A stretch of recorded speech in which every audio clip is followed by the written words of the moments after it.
Friends, ಇವಾಗ ನಾವು ಇಲ್ಲಿ ರೀಚ್ ಆದ್ವಿ. ಇವಾಗ ನಾವಾಗಲೇ ರೀಚ್ ಆಗಿದ್ದೇವೆ. ಇವಾಗ 1 o'clock ಆಯಿತು. ಇವಾಗ ಎಂಥದ್ದು ಧಾರೆ ಸಾರಿ ರಿಸೆಪ್ಷನಿಗೆ ಅಂತೇಳಿ ಹುಡುಗ ಹುಡುಗಿಯನ್ನು ನಿಲ್ಲಿಸಿದ್ದಾರೆ.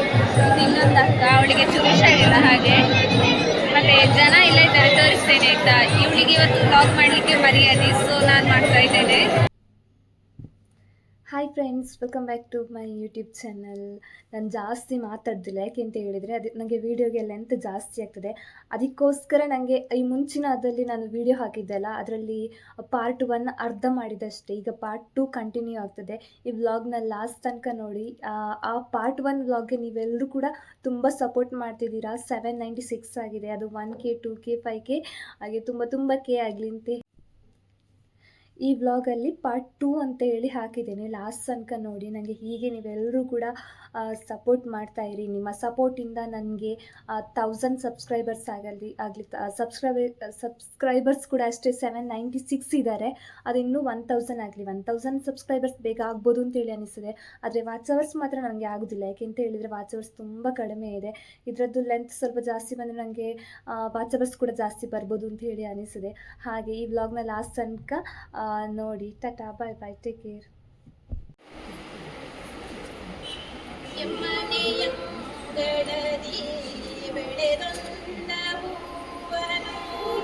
ನಿಮ್ಮ ಮುಡಿಯೊಳಗಿಡಲು ತಂದಿರುವೆವು ಕೊಳ್ಳಿಗೆ ಮಗುವನು ಯಮಮನೆ ಬೆಳಕನು ನಿಮ್ಮನೆ ತುಂಬ ಲೋಪಿಸುವೆವು ಮರೆಮೋಸ ಕೊಂಬುಗಳ ಅರಿಯಳಿವಳು ಎನಿತುವಿ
ಗಂಡನ ಮನೆ ಸೇರಿದಾಗ ಅಲ್ಲಿನ ಆಚಾರ ವಿಚಾರಗಳು, ರೀತಿ ನೀತಿಗಳು, ಸಂಸ್ಕಾರಗಳಲ್ಲಿ ಒಂದಷ್ಟು ಬದಲಾವಣೆಗಳಾಗುವುದು ಸಹಜ. ಬದಲಾವಣೆಯ ಸಮಯದಲ್ಲಿ ಗಂಡಿನ ಕಡೆಯವರದ ನೀವೆಲ್ಲರೂ ಕೂಡ ಅವಳು ಮಾಡುವ ಸಣ್ಣ ಪುಟ್ಟ ತಪ್ಪುಗಳನ್ನು ಎತ್ತಿ ಹಿಡಿಯದೆ ನಿಮ್ಮ ಮನೆ ಮಗಳು ಈ ಮೊದಲು ತಪ್ಪು ಮಾಡಿದಾಗ ಯಾವ ರೀತಿ ನೀವು ಕ್ಷಮಿಸಿ ಸನ್ಮಾರ್ಗದಲ್ಲಿ ನಡೆಯುವಂತೆ ದಾರಿ ತೋರಿದ್ದೀರೋ ಅದೇ ಪ್ರೀತಿಯನ್ನು ಇವಳಿಗೂ ನೀಡಿದಲ್ಲಿ ನಿಮ್ಮ ಮನೆಯನ್ನು ಬೆಳಗುವುದರಲ್ಲಿ ಸಂದೇಹವೇ ಇಲ್ಲ. ಹಾಗೆಯೇ ನಮ್ಮ ಕುವಾರಿಯು ತನ್ನ ಬಲಗವನ್ನೆಲ್ಲ ಬಿಟ್ಟು ನಿಮ್ಮ ಬಲಗವನ್ನು ಸೇರಿದಾಗ ನಿಮ್ಮವರೊಂದಿಗೆ ಹೊಂದಿಕೊಳ್ಳಲು ಅವಳಿಗೆ ಒಂದಷ್ಟು ಕಾಲಾವಕಾಶವನ್ನು ನೀಡಿದಲ್ಲಿ ನಿಮ್ಮವರಲ್ಲಿ ಎಲ್ಲರಲ್ಲಿ ಒಂದಾಗಿ ಬಾಳಿ ಬದುಕುವುದೆಂಬುದು ನಮ್ಮೆಲ್ಲರ ಆಶಯ. ವಧುವರರಿಬ್ಬರು ದಾಂಪತ್ಯ ಅನ್ನುವ ಪವಿತ್ರ ಬಂಧಕ್ಕೆ ಇಂದು ಕಾಲಿರಿಸಿದ್ದೀರಿ. ನಾವೆಲ್ಲರೂ ಕೂಡ ನಮ್ಮ ಜೀವಿತದ ಅತಿ ಹೆಚ್ಚಿನ ಅವಧಿಯನ್ನು ಯಾರೊಂದಿಗೆ ಕಳೆಯುತ್ತೇವೆ ಎಂದರೆ ಅದು ನಮ್ಮ ಸಂಗಾತಿಯೊಂದಿಗೆ. ಅಂತಹ ಎರಡು ಜೀವಗಳು ಇಂದಿನ ತನಕ ಸ್ವತಂತ್ರವಾಗಿ ಹಕ್ಕಿಯಂತೆ ಹಾರಾಡುತ್ತಿದ್ದವು. ಇಂದು ಒಂದಾದಾಗ ಅವರಿಬ್ಬರ ಜೀವನ ಕ್ರಮದಲ್ಲೂ ಒಂದಷ್ಟು ಏರುಪೇರುಗಳು ಬರಬಹುದು. ಅವುಗಳನ್ನೆಲ್ಲ ತಾಳ್ಮೆ ಮತ್ತೆ ಸಹನೆಯಿಂದ ನಿಭಾಯಿಸುತ್ತಾ ಜೀವನದಲ್ಲಿ ಬರುವ ಕಷ್ಟ, ಸುಖ, ನೋವು, ನಲಿವು ಯಾವುದೇ ಸಮಯದಲ್ಲಿ ಕೂಡ ಒಬ್ಬರನ್ನು ಒಬ್ಬರು ಬಿಟ್ಟುಕೊಡದೆ ಜೊತೆಯಾಗಿ ಜೀವನ ಸಾಗಿಸಬೇಕು. ಅದಕ್ಕಾಗಿ ಸೋಪಾನೆಯ ಹಲವು ಕಡೆ ಸೀತಾರಾಮರಿಗೆ ಪಾರ್ವತಿ ಪರಮೇಶ್ವರರಿಗೆ ಹೋಲಿಸಲಾಗಿದೆ. ಅವರ ಬದುಕಿನ ಆದರ್ಶಗಳು, ತಾಳ್ಮೆ, ಸಹನೆ, ತ್ಯಾಗವನ್ನು ನಾವು ನಮ್ಮ ಜೀವನದಲ್ಲಿ ಅಳವಡಿಸಬೇಕೆನ್ನುವುದು ಇದರ ಉದ್ದೇಶವಾಗಿದೆ. ಹೆಣ್ಣು ಇಷ್ಟು ದಿವಸ ಒಂದು ಮನೆಯ ಒಂದು ಮಗಳು, ಇನ್ನು ಒಂದಷ್ಟು ಜವಾಬ್ದಾರಿಗಳನ್ನು ಹೊತ್ತು ಒಂದು ಮನೆಯನ್ನು ನಿರ್ವಹಿಸಿಕೊಂಡು ಹೋಗುವ ಶಕ್ತಿಯುಳ್ಳವಳಾಗಿರುತ್ತಾಳೆ. ಅವಳ ವೃತ್ತಿಯಲ್ಲಿ ಏನೇ ಆಗಿದ್ದರೂ ಮೊದಲು ತನ್ನ ಮನೆಗೆ ಒಳ್ಳೆಯ ಗೃಹಿಣಿಯಾಗಬೇಕು. ಅತ್ತೆಮಾವರನ್ನು ಪ್ರೀತಿಸುವಂತಾಗಿಯೂ ಗಂಡನಿಗೆ ತಕ್ಕ ಹೆಂಡತಿಯಾಗಿ, ಎಲ್ಲದಕ್ಕಿಂತ ಮುಖ್ಯವಾಗಿ ತನ್ನ ಮಕ್ಕಳಿಗೆ ಒಳ್ಳೆಯ ಸಂಸ್ಕಾರವನ್ನು ಕೊಡುವ ತಾಯಿಯಾಗಬೇಕು. ಹಾಗೆಯೇ ಗಂಡು ಮನೆಯ ಎಲ್ಲ ಜವಾಬ್ದಾರಿಗಳನ್ನು ಹೊರುವ ಸಾಮರ್ಥ್ಯವನ್ನು ಹೊಂದಿರಬೇಕು. ಯಾವುದೇ ದುಶ್ಚಟಗಳಿಗೆ ದಾಸನಾಗಬಾರದು. ಅತ್ತೆ ಮಾವ, ತಂದೆ ತಾಯಿ, ಹೆಂಡತಿ ಮಕ್ಕಳನ್ನು ಸಮಾನ ಮನಸ್ಸಿನಿಂದ ಸ್ವೀಕರಿಸುವನಾಗಿರಬೇಕು. ಶಿಸ್ತಿನ ಸಿಪಾಯಿಯಂತಿರಬೇಕು. ಇವರಿಬ್ಬರ ದಾಂಪತ್ಯವು ಅತ್ಯಂತ ಸುಖಕರದಿಂದ ಕೂಡಿರಲು ಕೇವಲ ಎರಡು ಮನಸ್ಸುಗಳ ಹೊಂದಾಣಿಕೆ ಸಹಕರಿಸಲದು. ಎರಡು ಕುಟುಂಬಗಳ ಹೊಂದಾಣಿಕೆ ಸಹಕಾರಬೇಕು. ಆಗ ಮಾತ್ರ ಒಂದು ಆದರ್ಶ ಕುಟುಂಬವಾಗಿ ಮೂಡಿಬರಲು ಸಾಧ್ಯ.